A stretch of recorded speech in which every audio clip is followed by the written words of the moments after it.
আসসালামু আলাইকুম ভাইরে। আমার উপরে আল্লাহর কোনো বিশেষ রহমত আছে, নাইলে আমি কেন সব লেভেলের মানুষগুলোর সাথে পার্সোনাল লেভেলে এতটা কানেক্টেড হব? এই যে বর্তমান যে সরকার দেখতে পাচ্ছেন বা সরকারের পেছনে যারা আছে, এরাও আপনারা জানেন যে এদের ভিতরে কয়েকজন আমার ক্লাসমেটও আছে। সার্জিসের বিয়ে নিয়ে গতকাল কথা বললাম, আজকে সব ইনফরমেশন চলে আসছে। সার্জিসের যে শ্বশুর লুৎফর, এ তো আমার খুবই ক্লোজ নিট সার্কেলের ভিতরে।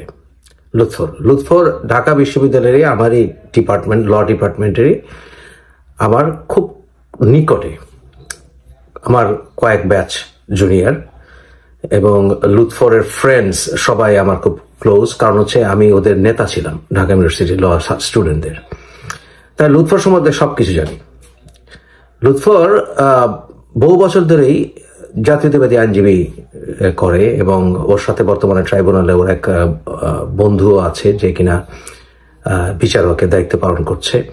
লুৎফর বিএনপি করে, সে বরগুনার ছেলে। তার মুখ থেকে আগে শুনুন। লুৎফর রহমান, আমার বাড়ি বরগুনাতেই। আমি বাংলাদেশ সুপ্রিম কোর্টের একজন আইনজীবী। আমি বর্তমানে বাংলাদেশের ডেপুটি অ্যাটর্নি জেনারেল হিসেবে দায়িত্ব পালন করছি, এবং আমার রাজনৈতিক যে পরিচয় সেটি হচ্ছে আমি এই বরগুনাতে জেলা বিএনপির একসময় আইন বিষয়ক সম্পাদক এবং যুগ্ম সম্পাদক, পরবর্তীকালে ভাইস প্রেসিডেন্ট হিসেবে দায়িত্ব পালন করেছি। আমি জাতীয়তাবাদী আইনজীবী ফোরামের রাজনীতির সাথে আমি কানেক্টেড আছি।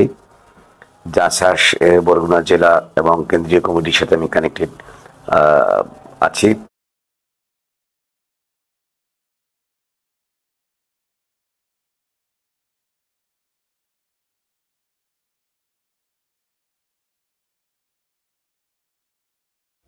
তো লুৎফর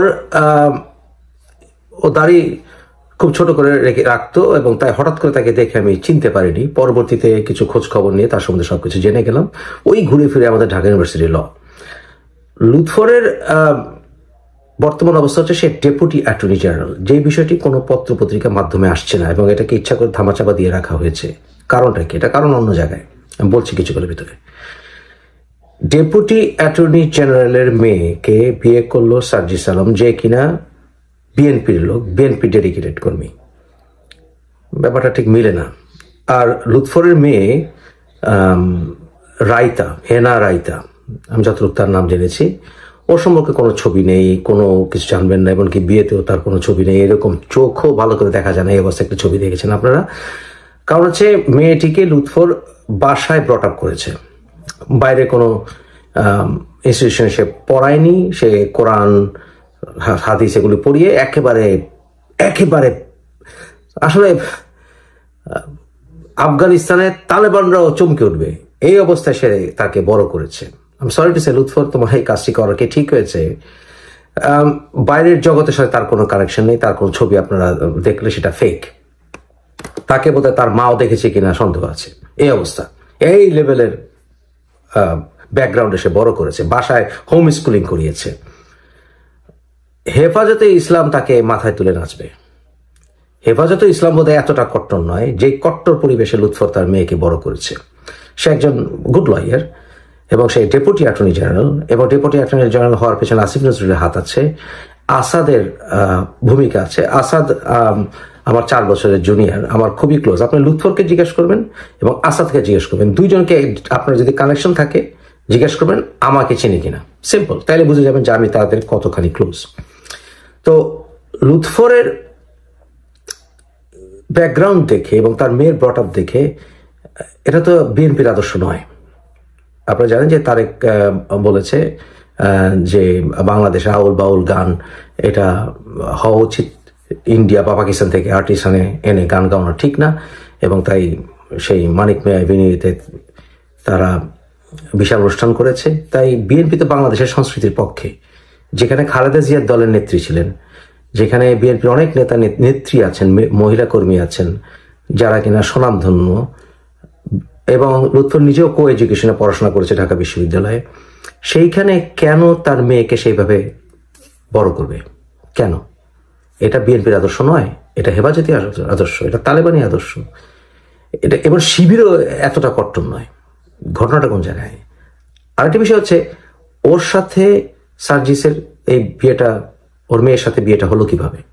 কি, হাউ ইজ ইট, ওয়াজ ইট ডান? নিশ্চয়ই মেয়েটা প্রেম করে নাই, ইটস ইম্পসিবল।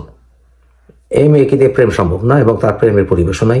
তাই সাজির সাথে প্রেম করে নাই। সাজির সাথে বিয়েটা হলো কিভাবে? এটা অ্যারেঞ্জ ম্যারেজ যদি হয়ে থাকে, গত কয়েক মাসের সম্পর্ক, কি কয়েক মাস সম্পর্কের ভিতরে মেয়েকে বিয়ে দিয়ে দিল, এটা আমার কাছে হিসাব মিলে। আর হবেই বা কেন? এত কয়েক মাসে এত ঘনিষ্ঠতা হবে বা কেন? সে বিএনপি করে, আর সার্জিস তো বিএনপিকে বাস দেয়, বঙ্গবন্ধুকে বাস দেয়। এই একটা লোকের সাথে কেন বিএনপি নেতার ঘনিষ্ঠতা হবে? তাহলে কি ঘনিষ্ঠতা কি অনেক আগে থেকে? আমি যেটা জেনেছি যে এলাকার বিভিন্ন সূত্রে যে ঘনিষ্ঠতা আগে থেকেই, কিন্তু এই ছেলের সাথে ঘনিষ্ঠতা যদি থাকে, তাহলে কি বিএনপি এবং এই সমন্বয়কারীদের এই যোগাযোগটা কি অনেক আগে, কতটা গভীরে? আরো জিনিস দেখার আছে, যে কারণে এই ওর যে ডেপুটি অ্যাটর্নি জেনারেল, এই পরিচয়টা লুকিয়ে রাখা হচ্ছে। প্রথমত ও ব্যারিস্টার না, ও ঢাকা ইউনিভার্সিটির এলএলবি অনার্স এলএলএম করা ভালো ছাত্র লুৎফর, এবং এর পরিচয়টা লুকিয়ে রাখার, এই যে ডেপুটি অ্যাটর্নি জেনারেল, এই পরিচয় লুকিয়ে রাখার মূল কারণ হচ্ছে যে সার্জিস কি ওকে দিয়ে কোনো ফয়দা লুটছে কিনা, এবং সার্জিস কি ওকে ব্যবহার করছে কিনা, করাপশনের গন্ধ আছে কিনা, এই প্রশ্ন উত্তর দিতে হবে। আমি জানতে চাই, এবং অবশ্য আমার কাছে তথ্য চলে আসবে, যেহেতু আমার ফিল্ডে এগুলো। আমি জানতে চাবো যে এই প্রশ্নের উত্তর। নাহলে একটা ডেপুটি অ্যাটর্নি জেনারেলের সাথে এরকম একটা বজ্জাত ছেলের সম্পর্ক হবে কেন? তার মেয়েকে সে তুলে দিবে কেন এই ছেলের সাথে? এবং এই ছেলেটা এটা অ্যারেঞ্জ ম্যারেজ করবে কেন? এটা কেমন একটা ইমরান এইচ সরকার, ওই যে শাহবাগ আন্দোলন, ও যখন নাহিদের ছাত্রলীগের চাপে পড়ে নাহিদের মেয়েকে বিয়ে করে পরে আবার ডিভোর্স হয়ে গেল, ব্যাপারটি ওদিকে যাচ্ছে কিনা এটাও তো ভাবতে হবে। তাহলে বিএনপির সাথে এই সমন্বয়কারীদেরকে একটি আতাতের গন্ধ পাচ্ছি, এখানে করাপশনের গন্ধ পাচ্ছি, এগুলো ইনভেস্টিগেশন করা দরকার। এবং এরকম একটি কট্টর লেভেলের লোক বিএনপিতে ঢুকে কিভাবে?